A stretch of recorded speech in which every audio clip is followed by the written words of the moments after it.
The cello, naming the body, claiming the space. Before we play a single note, before we worry about where we're going, what we're doing, before we even start a piece, we need to meet the instrument properly. Not romantically, practically. Because knowing the names of things matters, not so that you memorise them, but so that when I say them, you know where we are. Think of this as a learning map, not a route. The body of the cello. Let's start at the very top. At the very top of the cello is the scroll. It's decorative, yes, but it also tells you which way the instrument is facing. Below the scroll are the pegs, one for each string. They are used for tuning, slowly, carefully, and they sit in the peg box. From there, the instrument narrows into the neck, which leads into the fingerboard. The fingerboard is smooth and unfretted. There are no markings to tell you where notes should be. This is an instrument that trains listening, not guessing. At the end of the fingerboard is the nut, a small but crucial point where the strings begin their vibrating length. Now the cello opens out into its main body. The front is called the top plate or soundboard. Cut into it are 2 F-holes. These are not decoration. They are how the instrument breathes. Running down the centre is the bridge. The bridge is not glued down. It stands under tension, held in place by balance alone. It transfers the vibration of the strings into the body of the cello.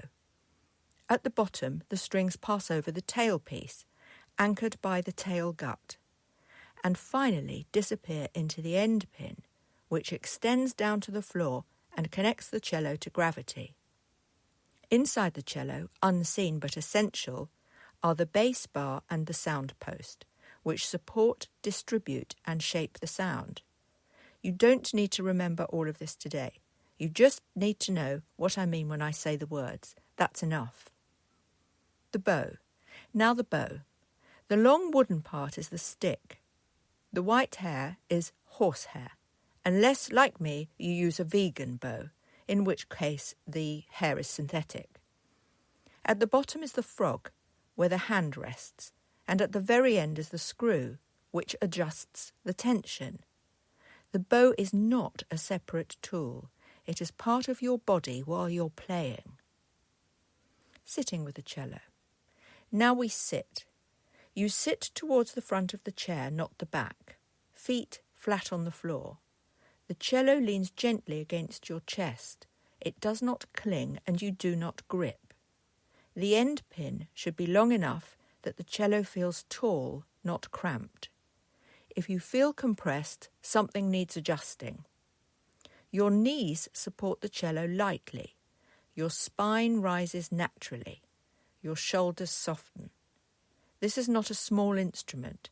It does not ask you to shrink. Taking up space, the orb. This is where something important happens. String playing, especially cello, requires space, not just physical space, but permission.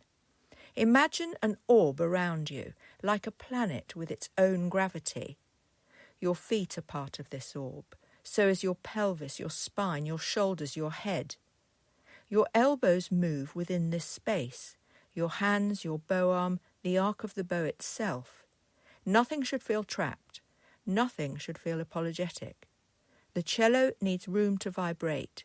You need room to move. If you make yourself small, the sound becomes small too. So demand your orbit. Quietly, calmly, without aggression, you are allowed to be here. What comes next? Now, and only now, do we have what we need? Not music yet, not repertoire, but the tools. A named body, a balanced seat, space to move, breath. Now we can make a noise, our sound. And once that sound exists, the world will listen. Copyright 2025 Sarnia della Maré, the Continuum approach.